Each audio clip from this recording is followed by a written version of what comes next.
Now let me answer the meta question, why analytics in supply chain. In last two videos we were discussing about two types of supply chain.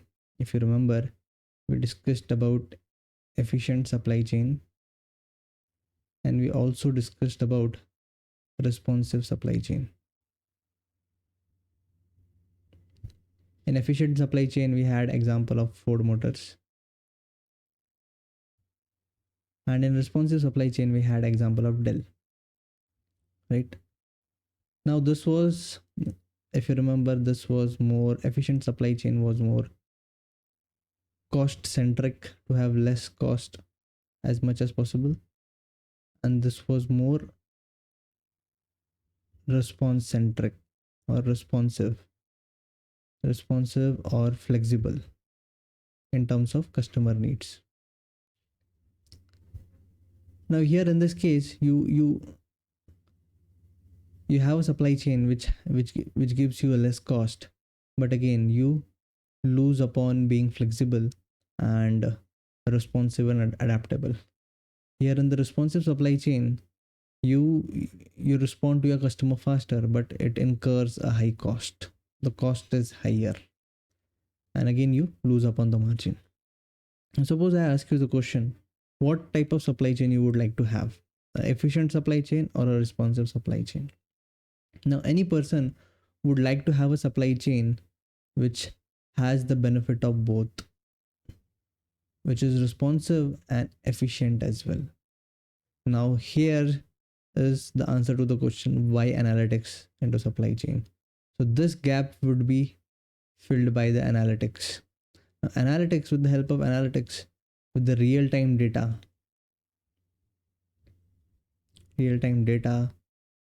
the advanced machine learning models, what we have, we can actually, or by leveraging the data, leveraging data,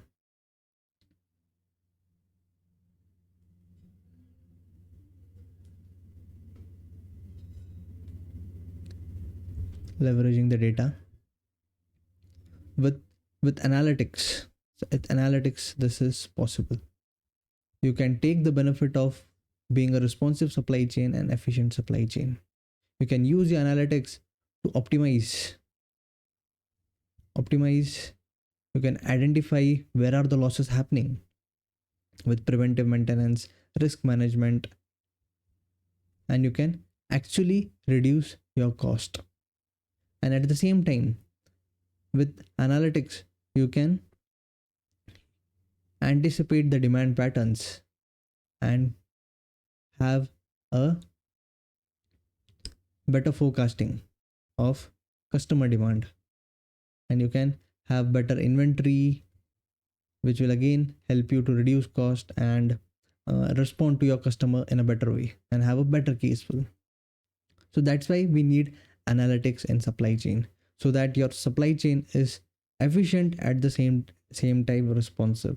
It's responsive and efficient at the same time, both ways. So if you want to make your supply chain both efficient, which is having less cost incurring while producing the product or by making the product available to the customer, and at the same time being customer centric, being more flexible to the market demand, being more adaptable, and not losing the margin of your product.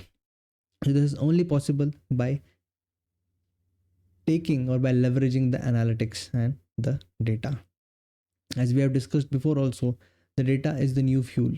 Data is the new fuel, or is the money, or the new oil, what do you say? But it is not, it won't act as a fuel or as a oil or as a money unless you take advantage of that data. The data is produced enormously these days with sophisticated tools. We have GPS system tracking, different tracking system, peers data, huge data is generated, but we need to take benefit of it through analytics. Now let us discuss some more application of analytics in supply chain. Why analytics in supply chain?